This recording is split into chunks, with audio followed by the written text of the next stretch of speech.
어느새 7월이죠. 부동산 시장도 하반기를 지나고 있는데요. 그래서 오늘은 서울시 부동산 방향이라는 주제로 대표님과 함께 부동산 시장 전망 한번 살펴보도록 하겠습니다. 이슈 진단 만나보시죠.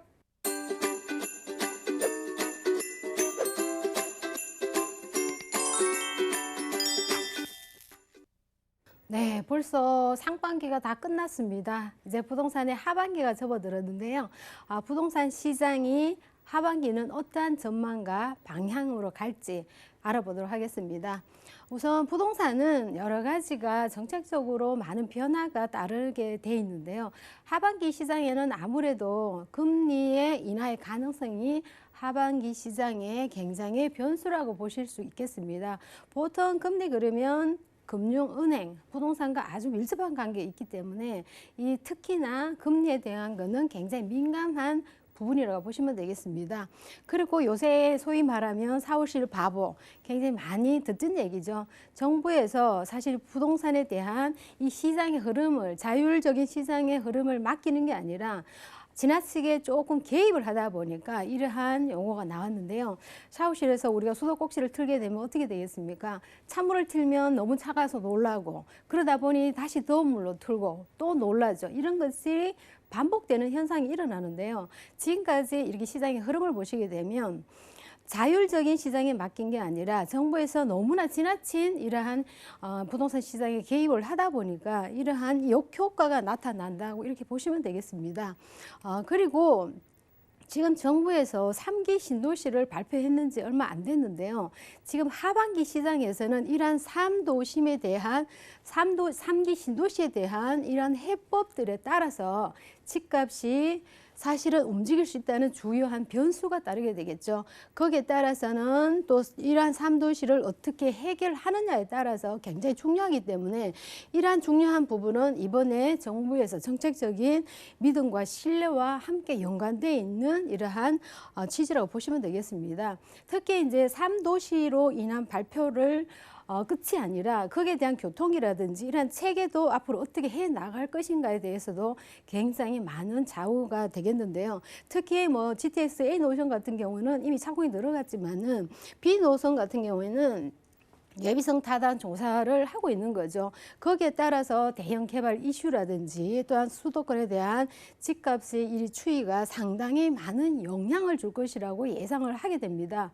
또 하나는 요새 많이 뉴스만 틀면 많이 듣던 얘기죠. 분양가 상한제 규제 발표를 했는데요. 이미 시행을 하고 있습니다. 이러한 분양가 상한제 규제가 들어감으로써 어떠한 취지와 어떠한 부작용이 생기는 것 이 부분에 대해서도 한번 살펴보도록 하겠습니다. 전반적으로 이러한 주제를 가지고 간단하게 살펴보는데요. 지금 3도시가 발표했는지가 1차가 이미 작년 18년 12월 달에 발표를 했죠.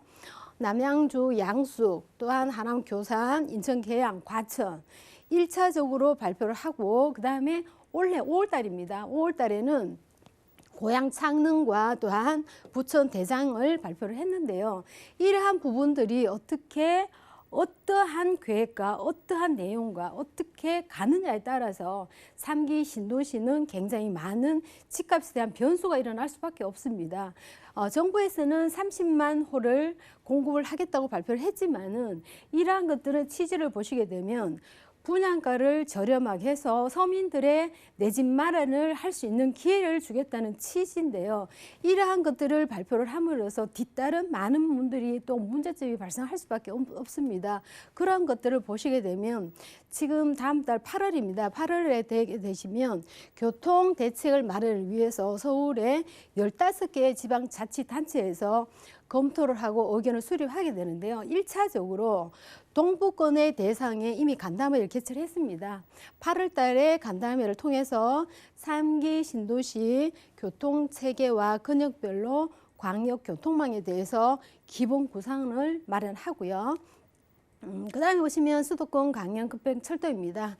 좀 전에 제가 말씀드린 것처럼 GTS B노선과 C노선이 추진을 하고 있는데 거기에 따라서 남양주 같은 경우는 진접선과 별내선의 단절 구간을 연결을 요청을 하고 또한 양주시는 7호선 연장권 또한 수도권으로서는 앞으로는 동남권, 서남권 또한 서부권에 대해서 감담회를 순차적으로 개최를 하는 것을 검토를 하고 있습니다.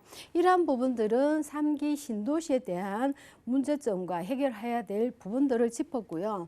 그 다음에 보시면 이미 이제 6월 24일 날 분양가 상한제로 인해서 이미 시행을 하고 있는데요. 주택 도시 보증 공사를 통해서 서울시 아파트 분양가를 주변 시세 이하로 통제를 하고 있습니다. 이렇게 함으로써 부작용과 또한 이런 것들이 나타날 수밖에 없어지는데요. 분양가가 낮다 해도 사실 강남이라든지 한강 주변으로 아파트는 대출 없이 가능한 9억 이하의 아파트가 사실 있을 수 있을까요? 하지만은 9억 이하가 나오기 어렵기 때문에 이런 지역에서는 보통 30평대를 기준으로 했을 때 다 10억이 넘어가기 때문에 중도금 없이 대출 없이 참 중도금을 치를 수 있는 이런 분들한테는 기회가 주어지는 거죠. 소위 말하면. 그렇기 때문에 사실은 분양가 상한제로 인해서 부작용은 나타날 수밖에 없고 물론 좋은 점도 있겠지만은 현실상 부작용을 생각 안 할 수가 없기 때문에 이런 것들을 규제를 함으로써 지금 청약 경쟁률이라든지 또한 실수요달이 소외가 되는 거죠. 10억 이상이 넘는 것은 소위 말하는 있는 사람들은 대출 없이도 가능하지만은 그렇지 않은 사람들은 턱없이 힘든 이러한 시장을 맞이하게 되겠습니다. 또한 아파트 같은 경우에는 분양가를 연기하는 현상이 일어나죠. 후분양 제도로 갈 수밖에 없는 이유는 시행사에서 그만큼 수익이 줄어들기 때문에 후분양 체계로 돌입할 수밖에 없다 이렇게 보시면 되겠고요. 거기에 따라서 또 공급이 그만큼의 시행사는 수익이 줄어들기 때문에 아파트 공급을 감소하는 현상이 일어나기 때문에 이러한 부작용도 다시 한번 생각해 볼 수 있다 이렇게 보시면 되는데요. 지금 부동산은 하반기 시장에서는 이러한 것들을 취지로 목적으로 간단하게 살펴볼 수 있는 내용이라고 보시면 되겠습니다.